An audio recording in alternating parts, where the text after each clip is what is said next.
Hello students, मैं राजवीर कुमार यादव एक बार फिर स्वागत करता हूँ हमारे चैनल मैथ्स क्लासेस फॉर पर। जैसा कि आपको पता है कि अपन ने फोर्थ चैप्टर स्टार्ट कर चुके थे। अगर मान लो आपको पहले की वीडियो चाहिए तो प्लेलिस्ट पर जाओ, वहां पर चैप्टर 1 का, 2 का और 3 का और चौथे की प्लेलिस्ट में बना रहा हूँ। 3 प्लेलिस्ट बनी हुई है, आपको जो भी चैप्टर चाहिए आराम से विजिट कर सकते हो। उसके बाद में अपन ने चौथी पर्सनल स्टार्ट कर दी थी और उसमें भी 4.2 तक कर लिया था। 4.2 का एक क्वेश्चन कर लिया था। आज स्टार्ट करेंगे 4.2 का दूसरा क्वेश्चन। देखो मेरी बात सुनना, आप सिलेबस खत्म होने के बाद में अपन स्टार्ट करेंगे मॉडल पेपर, तो उनको जरूर देखना आपको। साथ ही ये वीडियो भी आपको लास्ट तक जरूर देखना है। कहीं भी दिक्कत आती है उसको कमेंट करना, उसका सॉल्यूशन मैं आप तक पहुंचा दूंगा। अगर मान लो आपको ग्रुप में ऐड होना है तो इस नंबर पर मेरे को व्हाट्सएप कर देना और आपको मैं ग्रुप में ऐड कर दूंगा। वहां पर कोई भी इंपॉर्टेंट क्वेश्चन होंगे वो आएंगे, साथ ही क्लास का नोटिफिकेशन आ जाएगा और भी अगर कोई इंफॉर्मेशन होगी आप तक पहुंचा दी जाएगी। ठीक है, चलो अभी स्टार्ट करते हैं अपन 4.2 का दूसरा क्वेश्चन। इधर ध्यान दो, कहाँ था तू, कहाँ था है? एक नहीं बजा, अभी बज गया। चलो हाँ, निकालो बुक निकालो। आप अपने बुक में देखिए, सामने बुक खोल के रख लो और क्वेश्चन नंबर 2 देखो क्या है। उदाहरण है, उदाहरण को उदाहरण के टाइम पर कर लेंगे। ठीक है, तीसरा देखो।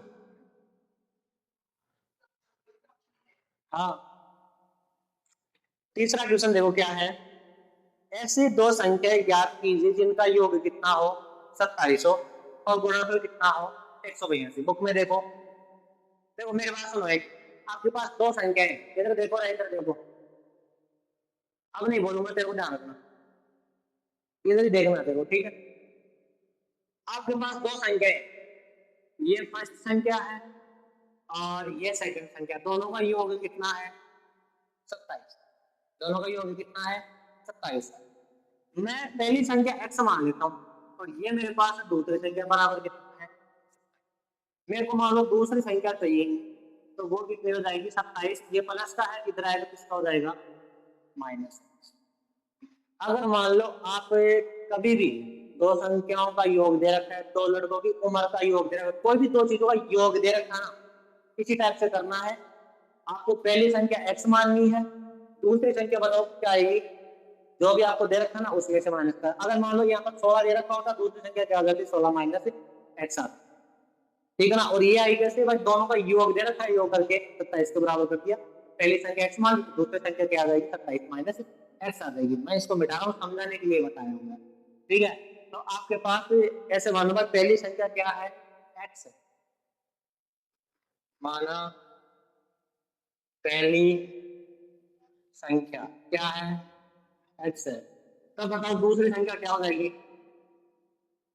दूसरी संख्या क्या आ जाएगी 27 माइनस में x। और ये आपको पता चल गया भाई ये 27 माइनस एक्स क्यों आ। ठीक है, अब इनका गुणनफल कितना दे रखा है आपको, तो कर दो, मतलब इसका इसका गुणा कितना दे रखा है 120। तो x इंटू में 27 माइनस एक्स बराबर में कितना 122। अब ये द्विघात गुणा करोगे x को, द्विघात समीकरण बनेगा। एक बार देखिए सोल्व करने की कोशिश करो, फिर आगे मैं बताता हूँ। हाँ, अब मैं बताता हूँ इसको थोड़ा सा आगे। अगर मान लो एक बार में समझ में नहीं आता ना आपको, तो आप वीडियो को बैक करके देख लिया करो 2-3 बार, है ना, आराम से आ जाएगा। मेरी बात सुनो आप, एक्स को 27 के साथ गुणा करो, कितना हो जाएगा 27 एक्स हो जाएगा। एक्स को एक्स के साथ करेंगे लेकिन साथ में माइनस भी है और बराबर में कितना है 182। सबको एक साइड करो, पहले एक्स स्क्वायर वाला लिखो तो माइनस का, भाई माइनस का ही पता है, प्लस में है 27 एक्स, इसको भी ले लो माइनस का 182 और बराबर में 0। इसको माइनस का रखते नहीं है, क्या लेंगे बताओ, माइनस को कॉमन ले लेंगे। इसको कभी भी माइनस का नहीं रखते, माइनस कॉमन ले लो। माइनस कॉमन लेंगे, सभी के चिन्ह क्या हो जाएंगे बदल जाएंगे। ये तो प्लस का, ये माइनस का हो जाएगा और ये किसका हो जाएगा प्लस का, और बराबर में बोलो क्या है 0। माइनस को 0 में भेज दो, क्या बनेगा आपके पास एक्स स्क्वायर माइनस का 27 एक्स और प्लस का 182 बराबर में 0। अब इसको कैसे सोल्व करें, ए का मान बताओ, द्विघात समीकरण को ए का मान कितना है ए, बी का मान बताओ कितना है माइनस का 27 और सी का मान बताओ 122। यहाँ तक कोई दिक्कत नहीं है, ठीक है। अब गुणा करने पर तो कितना चाहिए आपको, 182, और जोड़ने का खाने पर चाहिए माइनस का 27। अब तो दिमाग तो आपको चालू नहीं भाई, आप दिमाग में आ जाए टुकड़ा। एक काम करो, इसके लिए से एक काम कर लो भाई, जो भी गुणा करने पर चाहिए ना उसके गुणनखंड कर लो। सबसे पहले 2 का ग्राम, फिर 7 का 13, और 13 में 13 का कितनी बार, 1। अब एक चीज बताओ आपको, आपको इन सबको गुणा करेंगे तो 182 मिलेगा। 182 के तो टुकड़े हैं ये, 182 के तो टुकड़े हैं, गुणा तो करेंगे 100, लेकिन आपको कितना चाहिए, माइनस का 27 चाहिए। मैं अब इनमें से एडजस्ट कर लो कैसे, देखो 7 दूनी 14 और कितना 13, ये टुकड़ा बैठ जाएगा, दोनों को माइनस कर देंगे, माइनस का 27 हो जाएगा, हो जाएगा ना, दोनों को माइनस कर देंगे तो, और गुणा करेंगे तो कितना हो जाएगा, 182। कभी भी अगर मान लो टुकड़ा नहीं होता है, गुणनखंड कर लो, और उसमें से थोड़ा सा दिमाग तो लगाना पड़ेगा, उसमें से एडजस्ट कर लो। अब आपको माइनस का 27 चाहिए था, तो अब इन्हीं में से एडजस्ट कर लो बस। तो 7 दूनी तो 14 हो गया, और ये कितना हो गया, 13, दोनों माइनस करेंगे, माइनस का 27 हो जाएगा, गुणा करने पर 182 हो जाएगा, ठीक है। थोड़ा सा तो दिमाग लगाना पड़ेगा आपको। चल, अब मैं आगे सॉल्व करता हूँ, मेरे को टुकड़ा मिल गया कितना, माइनस का 13 और माइनस का 14। हाँ, एक्स स्क्वायर माइनस का तो 13x और माइनस का ही 14x, प्लस में कितना, 182 बराबर में 0। अब एक छोटी सी चीज पर और ध्यान रखना, यहाँ से क्या कॉमन आ जाएगा, क्या बचा, x माइनस 13, यहाँ से देखो माइनस आ रहा तो पहले माइनस कॉमन, और क्या कॉमन आएगा, देखो 14 यहाँ पर भी है, तो 182 को क्या लिख सकते हैं अपन, 13 × 14, और 182 को 13 × 14, तो मतलब दोनों जगह 14 है तो 14 कॉमन ले लो, क्या बचेगा, x माइनस कॉमन लिया था, माइनस बनेगा, और कितना बचेगा यहाँ पर, 13 बराबर में 0। x माइनस 13 यहाँ पर भी है, x माइनस 13 यहाँ पर भी है, यहाँ पर बचा आपके पास x माइनस में 14 और बराबर में 0। x का मान है 1 तो आ जाएगा 13, यहाँ से तो 0 के बराबर करेंगे तो, और यहाँ से कितना आ जाएगा, प्लस का 14, ये आपका आंसर। ठीक है, एक बार बता दो, फिर मैं दोबारा रिपीट कर रहा हूँ इसको। ऐसे बोला कि दो संख्याएं हैं और दोनों का योग कितना है, 27 है। अपन ने पहली संख्या x मान ली, दूसरी संख्या बताओ क्या हो जाएगी, 27 माइनस एक्स होगी। इस चीज में कोई डाउट नहीं होना चाहिए भाई, ये 27 माइनस एक्स क्यों हुई, भाई ये आपके पास पहली संख्या है, प्लस में ये दूसरी संख्या, बराबर में कितना है, 27। अपन ने पहली को x मान लिया, प्लस दूसरी, बराबर में कितना, 27, दूसरी का मान बोलो कितना आ गया, 27 माइनस में एक्स। ठीक है, ऐसे आपको दूसरी संख्या मिल गई। अब वो ऐसे बोला कि इन दोनों का गुणनफल है ना, वो कितना है, 182 है, गुणा करके 182 बराबर कर दिया, माइनस का अपन रखेंगे नहीं, माइनस क्या लेंगे, कॉमन लेंगे। अब यहाँ तक ये आ गया द्विघात समीकरण, यहाँ तक तो आपने भी कर लिया होगा, ठीक है। ए का मान लिख दिया, बी का लिख दिया, और सी का लिख दिया, गुणा करने पर चाहिए था 182, जोड़ने के खाने पर चाहिए था माइनस का 27। ऐसे तो दिमाग में टुकड़ा है नहीं, अपन ने क्या किया, गुणनखंड किया, गुणनखंड से एडजस्ट कर लिया अपन ने, एक तो 14 और एक कितना, 13, दोनों माइनस करेंगे, माइनस का 27 हो जाएगा, गुणा करेंगे कितना हो जाएगा, 120, क्या हुआ, माइनस कॉमन कैसा है, 27 प्लस का ना, तो माइनस कॉमन आ गया तो माइनस का हो गया, भाई चिन्ह सबका बदल रहा है, माइनस कॉमन लेते ही, ये चीज तो मैं बता रखी ना आपको, माइनस कॉमन लेंगे चिन्ह सबका बदलेगा, तो यहाँ से माइनस कॉमन ले लिया, एक्स देखो माइनस का था प्लस का हो गया, ये प्लस का था माइनस का हो गया, ये माइनस का था प्लस का, है ना, सबके चिन्ह बदल गए। ठीक है, उसके बाद में 13 और 14 अपन के पास दो टुकड़ा हो गया, यहाँ से देखो 14 कॉमन आ जाएगा पूरा, क्यों, क्योंकि 182 है क्या, 182 क्या बताओ, 13 × 14 ही तो 182, तो 14 अपन ने कॉमन ले लिया, क्या बच गया, 13 बच गया। ठीक है, बेटा दो इसको। चलो नेक्स्ट देखो, चौथा क्वेश्चन,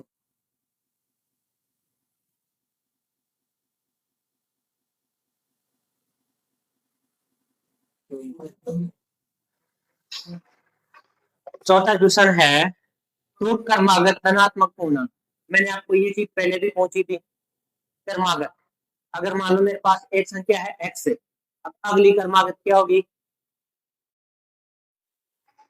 x + 1, नहीं बताया था आपको, मैं बताया था ना भाई, जैसे मान लो मेरे पास 5 है, अगली क्रमागत चाहिए तो 5 प्लस 1 बराबर 6। मेरे पास 8 है, 8 से अगली क्रमागत चाहिए, एक जोड़ना पड़ेगा 9। आपके पास मेरे पास x है, एक जोड़ना पड़ेगा, ठीक है ना, एक जोड़ना पड़ेगा, ठीक है। तो देखो इसको सॉल्व करते हैं।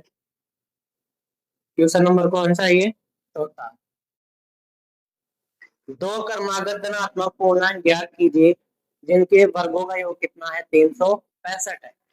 देखो मेरी बात सुनो, माना पहला पूर्णांक x है, पहला पूर्णांक क्या है, x है। तब अगला पूर्णांक बताओ क्या होगा, अगला पूर्णांक बोलो क्या होगा, x प्लस है, एक होगा, ठीक है। अब बुक में देखो क्या बोल रहा है, इनके वर्गों का योग, इन दोनों का वर्ग करना मतलब स्क्वायर करना है, और उनका योग करना मतलब जोड़ना है। इसका स्क्वायर करो, एक्स स्क्वायर, प्लस इसका भी स्क्वायर करने को बोल रहा है, इसका भी कर दिया। और वो कितना दे रखा है आपको, बताओ कितना दे रखा है, 365 दे रखा है। इनमें कोई दिक्कत है क्या, कॉन्ग्रेस वाला भाई दो क्रमागत पूर्णांक है, तो एक एक्स होगा, दूसरा क्या होगा, एक्स प्लस एक होगा। अब इनके वर्गों का योग, इसका भी वर्ग कर दिया, इसका भी वर्ग कर दिया, योग के लिए बोला, योग भी कर दिया। और वो कितना दे रखा है आपको, 365 दे रखा है। होल स्क्वायर खोलना है, इसका तो क्या हो जाएगा, एक्स स्क्वायर प्लस, ये देखो एक्स प्लस वाई का होल स्क्वायर हुआ, तो उसी तरफ से खोलो इसको, तो बताओ कैसे मिलेगा, एक्स स्क्वायर प्लस में 2 एक्स वाई और प्लस में वाई का स्क्वायर, नहीं होगा ऐसे, ऐसे नहीं खुलेगा क्या, फिर बराबर में कितना है, 365, सही है। एक्स स्क्वायर ऐसा कैसा, प्लस में एक्स स्क्वायर प्लस में, यहाँ पर बताओ क्या हो जाएगा ये, तो एक्स इधर देखो, प्लस में एक का स्क्वायर कितना, एक, और बराबर में कितना है, 365। एक्स स्क्वायर और एक्स स्क्वायर कितना हो गया, 2x स्क्वायर, प्लस में कितना है, 2x प्लस में एक, इसको भी ले आओ, माइनस में 365 और बराबर में क्या है, 0। यहाँ पर बना 2x स्क्वायर प्लस में 2x, इनमें बताओ कितना बचेगा, माइनस का 364 और बराबर में 0। सही है यहाँ तक, ठीक है। ये माइनस का 365 था, एक प्लस का कितना बचेगा, माइनस का 364 बचेगा, ठीक है। अब देखो देखो दो यहाँ पर भी है, दो यहाँ पर भी है, और दो का भाग यहाँ पर भी तो जा रहा है, मतलब दो यहाँ पर भी है, दो क्या आ जाएगा आपके पास, कॉमन।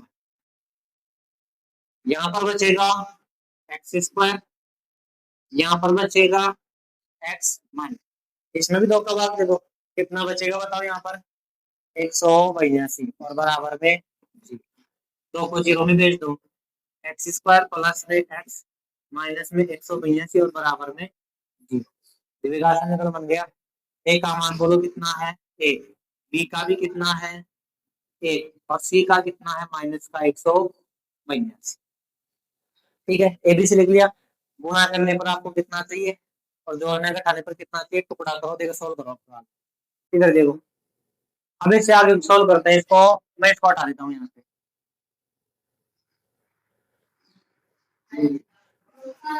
देखो आपके पास पता तो चल गया भाई, प्लस का एक बचाना है जोड़ने घटाने पर, और गुणा करने पर 182, तो वही 13 और 14 आएगा।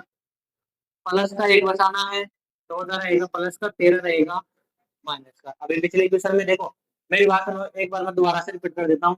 आपके पास 13 और 14 है, 13 और 14, 13 और 14, 13 और, अभी माइनस का 27 है, तो पिछले क्वेश्चन में दोनों ही किसके थे, माइनस के। अगर मान लो प्लस का 27 चाहिए होता, दोनों ही किसके रहते, आपकी बात प्लस का 8 चाहिए, तो बड़ा वाला प्लस का रहना चाहिए, छोटा वाला minus। अगर मान लो माइनस का 8 चाहिए होता, तो ये माइनस का रहता, ये ऐसे जिन सेट करना आपको आना चाहिए, ठीक है। अब देखो आपके पास समीकरण है, एक्स स्क्वायर प्लस का तो 14x, माइनस का 13x, और माइनस में है 182, बराबर में बोलो क्या है, 0।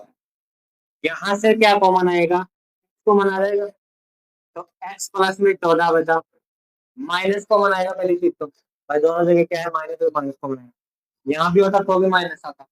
और बताओ क्या कॉमन आ जाएगा ऐसे? 13 कॉमन आ जाएगा, तो 13 कॉमन ले लो। माइनस भी ले लिया, फिर बदल जाएंगे।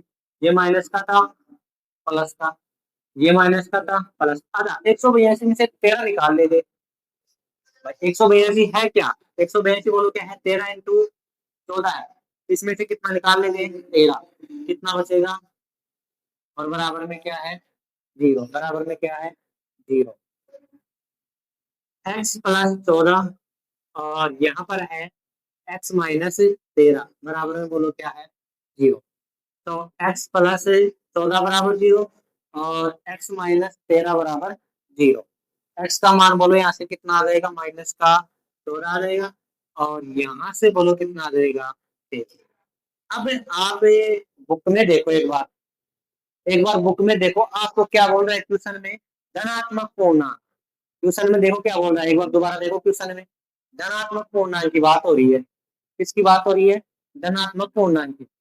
तो ये तो माइनस का आ गया एक्स का मान, तो एक्स का मान ये तो नहीं लेना अपन को, ओनली प्लस वाला लेना, धनात्मक लेना। तो एक्स का मान ये आ गया। एक्स अपन ने क्या माना था? एक पूर्णांक माना था। पूर्णांक तो माना था एक्स। अगला पूर्णांक बताओ क्या निकलेगा? x + 1। अगला पूर्णांक बताओ क्या आएगा? x + 1। x मतलब 13, प्लस में 1 कितना आएगा? ऐसे वो दोनों प्लस के आ रहे हैं। समझ गए आप? आपको माइनस वाला नहीं लेना है। एक्स का मान 13 आया, और पीछे देखो, थोड़ा सा ऊपर करके देखो, आपने क्या माना था? एक्स एक पूर्णांक माना था। अगला पूर्णांक कैसे आएगा? x + 1, मतलब 13 + 1 कितना हो जाएगा? 14। उतारो इसको एक बार।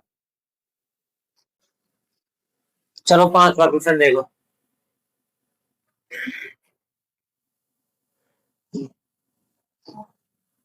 तो 5वां क्वेश्चन देखो क्या है।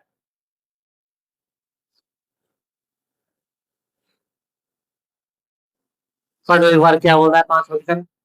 राजपाल, अब मत बोल, लास्ट बार कहती हूँ। 5वां क्वेश्चन का ये है, एक समकोण त्रिभुज की ऊंचाई है ना, इसके आधार से 7 कम है। देखो समकोण त्रिभुज कैसे बनता है वो मैं आपको बता दूं। आपके पास समकोण त्रिभुज ना ऐसे बनता है। समकोण त्रिभुज का मतलब होता है एक कोण ना, एक कोण कितने डिग्री का होना चाहिए? 90 का होना चाहिए। उसको बोलते हैं क्या? समकोण त्रिभुज। 90 के साथ ये तो होती है कर्ण, ये होता है आधार, और ये होता है। आपको मेरी बात सुनना, इसको फ्रंट पर ही लिख लेना इस चीज को। आपको कभी भी समकोण त्रिभुज देना, सीधी सी बात है, उसमें सम पाइथागोरस प्रमेय लगाएंगे। पाइथागोरस प्रमेय अभी याद कर लेना, बिल्कुल आसान सी है। पाइथागोरस प्रमेय होती है, इसको फ्रंट पर ही लिख लेना। कर्ण स्क्वायर बराबर आधार स्क्वायर प्लस लंब स्क्वायर। इसको हमेशा याद रखना, बहुत सारे चैप्टरों में काम में आएगी। ठीक है, इसको याद रखना, 6वें में 7वें में बाहर से मतलब काम में आती रहेगी। ठीक है ना? याद रखना इसको, इसको बोलते हैं पाइथागोरस प्रमेय। इसको एक बार लिख लो, फिर क्वेश्चन करते हैं। बहुत जगह काम में आएगी पाइथागोरस प्रमेय, याद ही रख लेना, इसको अभी याद कर लो।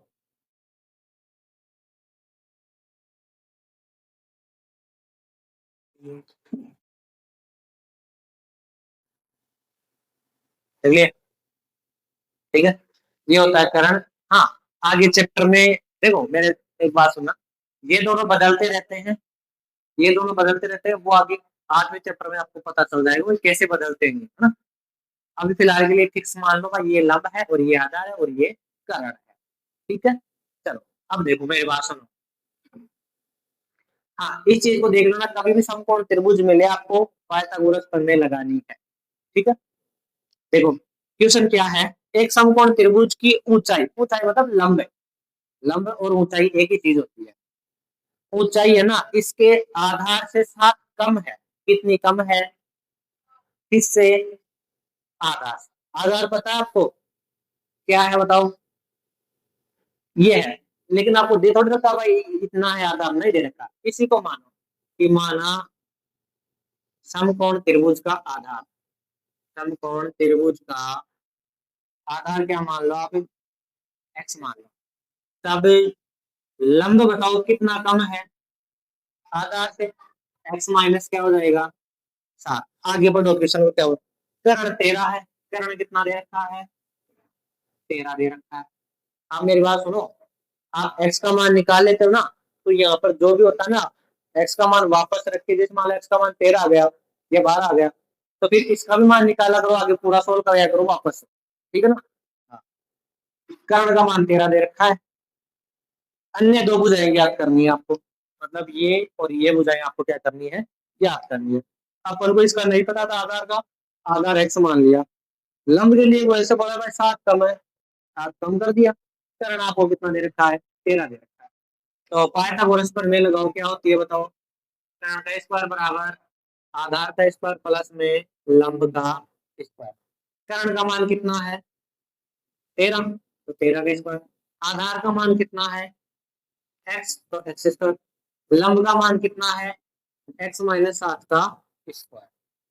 एक बार आप देखो, खुद ट्राई करो, फिर मैं बताता हूँ, खुद ट्राई करो इसको। 13 का स्क्वायर कितना होगा, एक तो मान इधर देखो, इधर देखना, एक्स का स्क्वायर, एक्स स्क्वायर, ये होल स्क्वायर, तो होल स्क्वायर की तरह बोलो इसको, ऐसा नहीं कि एक्स का लगा दिया 7 का लगा दिया फिर कर दिया, नहीं, होल स्क्वायर तो होल स्क्वायर की तरह बोलो। एक्स स्क्वायर माइनस में 2 इंटू में एक्स इंटू में वाई, और प्लस में वाई का स्क्वायर, सही है। चलो सोल्व करो थोड़ा सा, 100 गुणा अंतर बता बराबर एक्स स्क्वायर प्लस में एक्स स्क्वायर, ये कितना हो गया माइनस का 14x, 7 का स्क्वायर बोलो कितना हो जाएगा, 49, सही है। सबको एक साइड कर लो, इसको मैं हटा देता हूँ, देखो 100 गुणा अंतर को भी इधर ले आओ, एक्स स्क्वायर और एक्स स्क्वायर कितना हो जाएगा, 2x स्क्वायर, माइनस में है 14x, प्लस में है 49, और ये भी इधर आके किसका हो जाएगा, माइनस का 100 गुणा अंतर बराबर में कौन रह जाएगा, जीरो। जीरो का इधर लिखो ना इधर लिखो, कोई फर्क नहीं पड़ेगा, लिख मत एक बार, समझ ले यार, समझ ले। 2x स्क्वायर माइनस में 14x, यहाँ पे कितना बचा माइनस का 100, और बराबर में 0, सही है। भाई यहाँ पर कितना बचेगा माइनस का 100, दो यहाँ पर भी है, दो में भाग इसका दो यहाँ पर भी है, और दो यहाँ पर भी है, बताओ दो का आ जाएगा आपके पास, तो मन आ जाएगा, कितना बचेगा, एक्स स्क्वायर माइनस में 7x और माइनस में 60 बराबर में 0।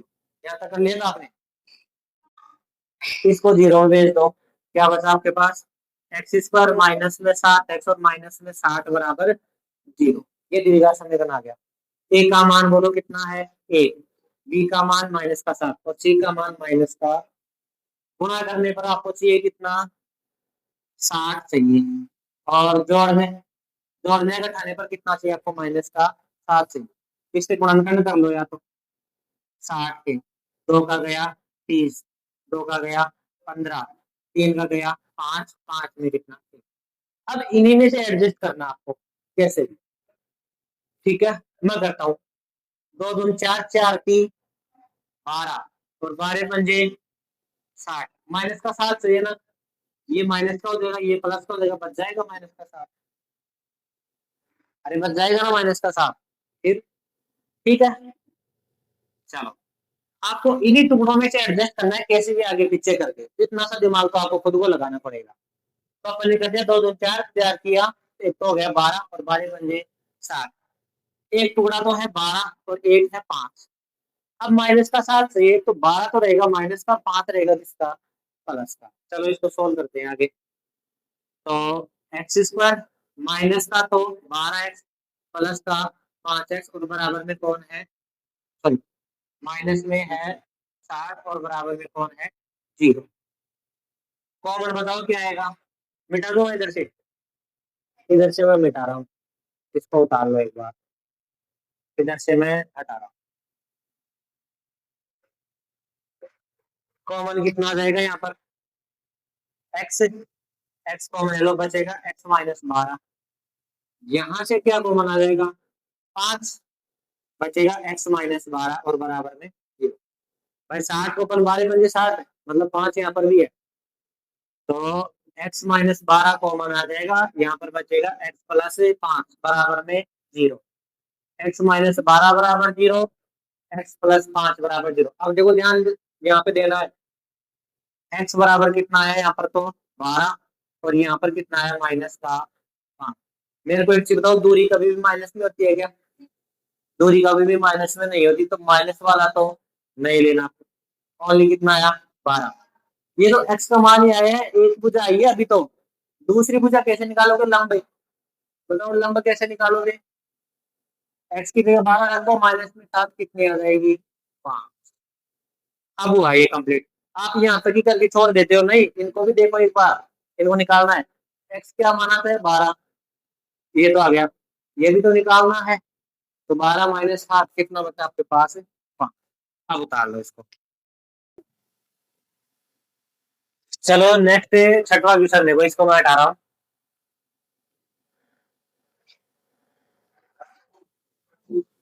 देखो छठवें क्वेश्चन की थोड़ी सी बेसिक है बात, वो मैं आपको बता देता हूँ, उसके बाद में अपन सोल्व करेंगे।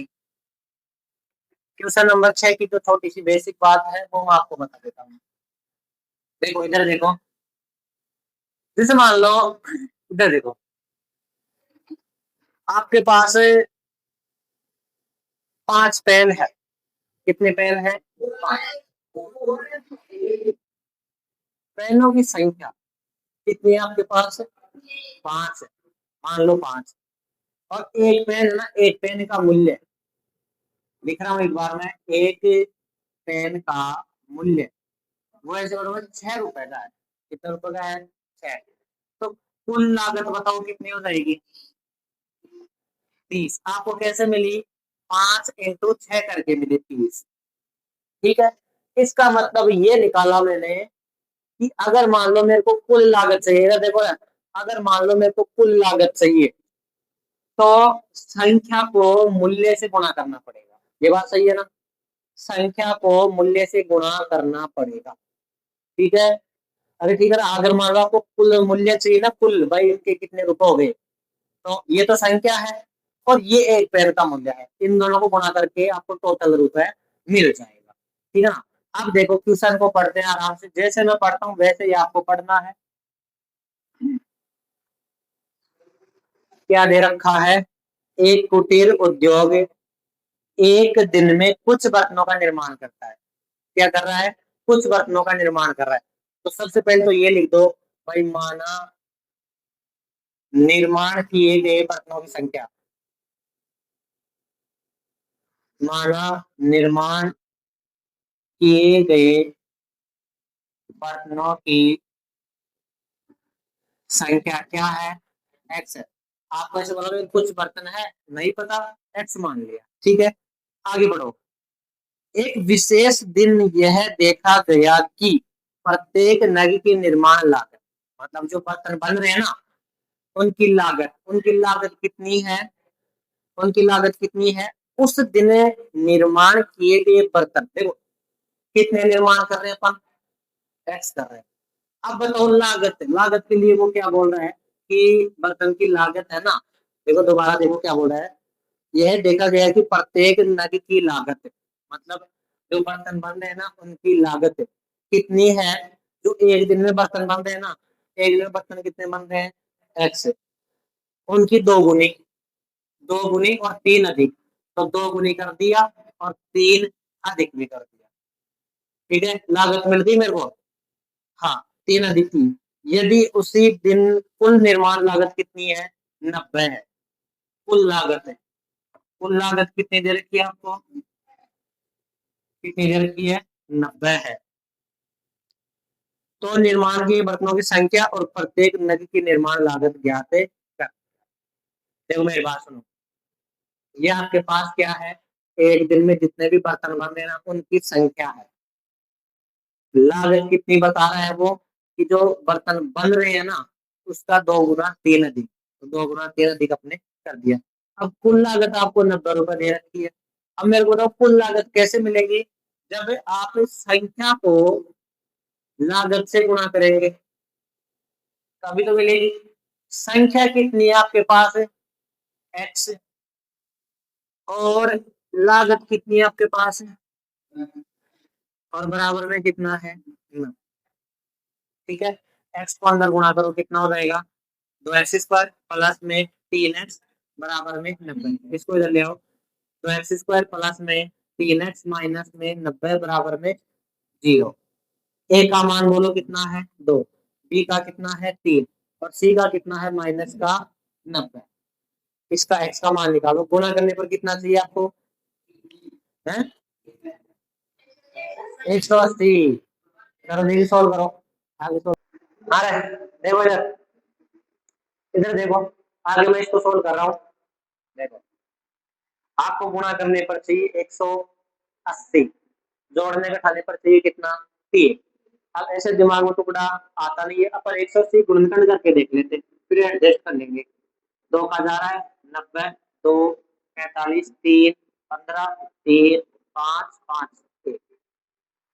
अब इन्हीं में से एडजस्ट करना पड़ेगा, कैसे थोड़ा बहुत दिमाग लगा के देखो। 2 2 4, 4 की 12 और 3 5 15। इनको कैसे भी एडजस्ट कर लो, हमेशा गुणा करने पर तो 180 आएगा। अच्छा जोड़ने का खाने पर अपन को चाहिए था कितना 3, प्लस का चाहिए तो 15 तो रहेगा प्लस का, 12 रहेगा माइनस का। ठीक है, ये टुकड़ा हो जाएगा इनका। चलो तो आगे सोल्व करते हैं। माइनस का तो 12 और प्लस का कौन रहेगा 15 रहेगा। ठीक है, सोल्व करते हैं। 2x² और माइनस का 12x और प्लस का 15x माइनस में 90 बराबर में कौन आएगा 0। सही है, यहां से बोलो क्या कॉमन आएगा 2 एक्स भी आ जाएगा, यहाँ पर बचेगा x और माइनस में 6। यहाँ से क्या कॉमन आ जाएगा 15, x माइनस में 6 बचेगा, 15 6 की 90 बराबर में बोलो क्या है 0। यहाँ पर x माइनस 6 दोनों जगह है और ये है 2x माइनस प्लस में 15 और बराबर में 0। अब x का मान निकाल दो, -15 बराबर 0। यहाँ से x का मान बोलो कितना आ जाएगा 6, यहाँ से x का मान बोलो, ये उधर जाके प्लस का हो जाएगा और फिर प्लस का ही था ना, तो माइनस का हो जाएगा और माइनस का 15/2। अब x का मान कौन सा ले, मैं गलती बताओ, अपन कभी भी रसोई में जाते हैं तो वहां से यार 3 बर्तन उठाएंगे 2 उठाएंगे, ऐसे थोड़े -15/2 बर्तन उठा लिए। या अपन को मम्मी ऐसे थोड़ी बोलते हैं भाई जा बेटा -2 बर्तन उठा ला या -4/3 बर्तन उठा ला। भाई बर्तन होगा वो प्लस में होगा, एक पूरा नंबर होगा, पूर्ण संख्या होगी, तो x का मान ये तो पॉसिबल नहीं है। x का मान कौन सा पॉसिबल है, ये पॉसिबल है। अच्छा x क्या माना था अपन ने बर्तनों की संख्या, तो बर्तनों की संख्या तो क्या आई, मतलब ये लास्ट में जरूर लिखना आपको, बर्तनों की संख्या ये तो क्या है आपके पास 6। अब आपको लागत भी पूछिए तो लागत भी निकाल दो, लागत है तो x की जगह कितना 6 और प्लस में कितना, तो कितना हो जाएगा ये 15 हो जाएगा, 6 दूनी 12 और 3 कितना हो गया 15। ऐसे अब हुआ ये कंप्लीट क्वेश्चन, उतार लो इसको एक बार, ये 6 दूनी 12 और प्लस 3 कितना हो गया 15, बस ये हो गया। ठीक है, ये हमारी 4.2 कंप्लीट हो गई। नेक्स्ट वीडियो में देखेंगे अपन 4.3। तब तक के लिए चैनल को सब्सक्राइब कर लो, साथ ही अपने फ्रेंड सर्किल में शेयर जरूर कर दिया करो। Thank you.